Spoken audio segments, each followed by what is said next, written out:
One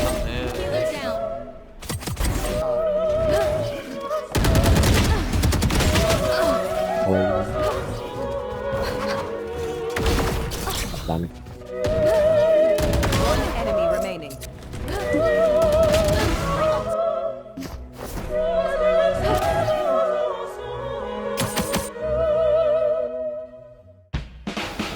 The DK dash is the artful conversion of vertical momentum into horizontal by using Jett's updraft ability and the environment around you. It's an amalgamation of precise timing, spatial awareness, and a touch of creativity. To perform a DK dash, you'll need an updraft, an upward sloping ceiling, and a dream. It's important to time your strafes right. Strafe too late, and you'll crash into an obstacle and lose all your momentum. Strafe too early, and you won't get enough speed. The DK dash adds to your current momentum, meaning that you'll go faster if you're already moving than if you're standing still. So, whenever possible, you want to perform a DK dash while already moving in order to maximize your speed.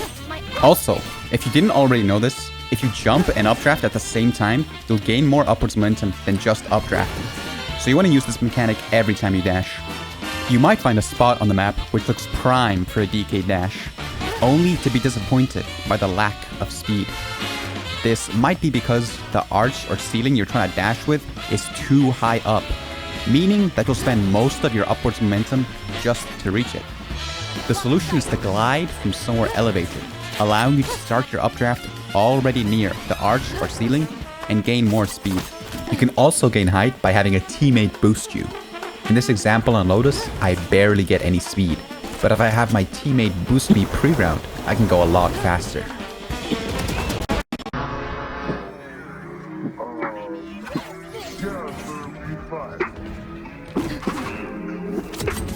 What the? Planted.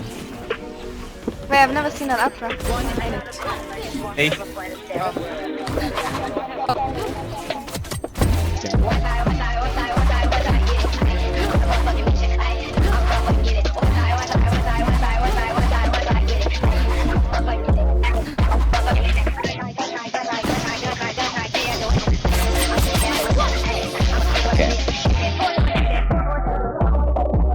The Superdash is a mechanic which transforms momentum on your dash into upwards propulsion. To perform a Superdash, you will need a dash, a wall, and an edge which is connected and perpendicular to the wall. To execute the dash, you'll need to be dashing into the wall as your feet collide with the edge mid-air.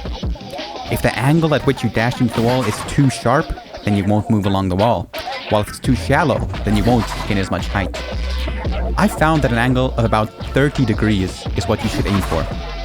The easiest and most consistent way to do a super dash is to jump on top of the edge while holding your glide button, then float away from it along the wall and dash after about half a second. This pretty much guarantees that your feet will hit the edge mid-dash. When super dashing from the ground, you need to time your dash and jump such that your feet hit the edge. The timing of your dash and jump depend on the height of the edge as well as your distance from the edge.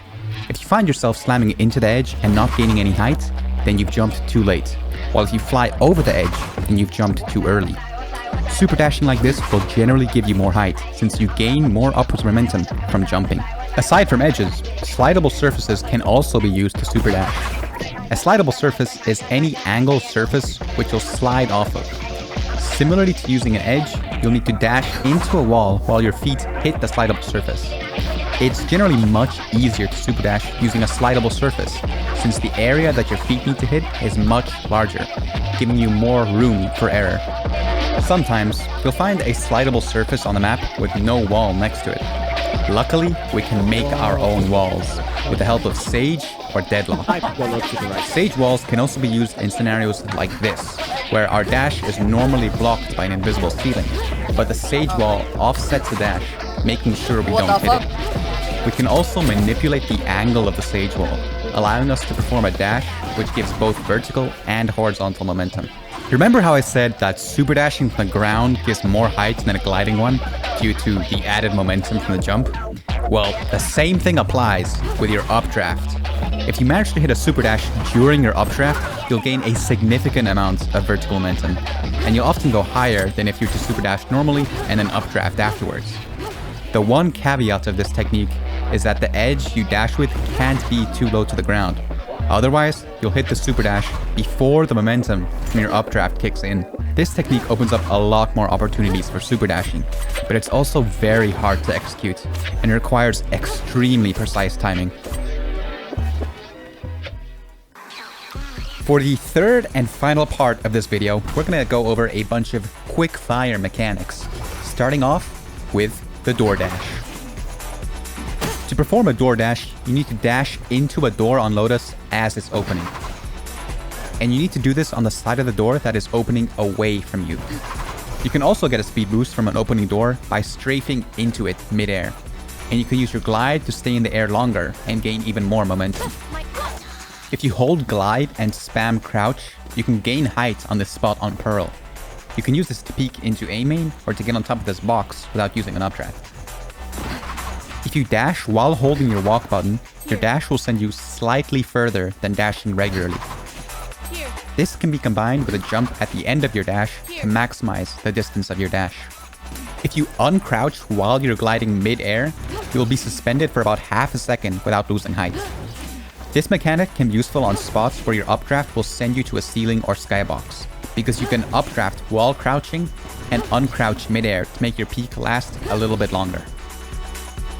And that's just about every movement related mechanic I know about Jett. I'll be releasing some upcoming videos in the future showing super dashes and DK dashes for each map. But up until then, thanks for watching and goodbye.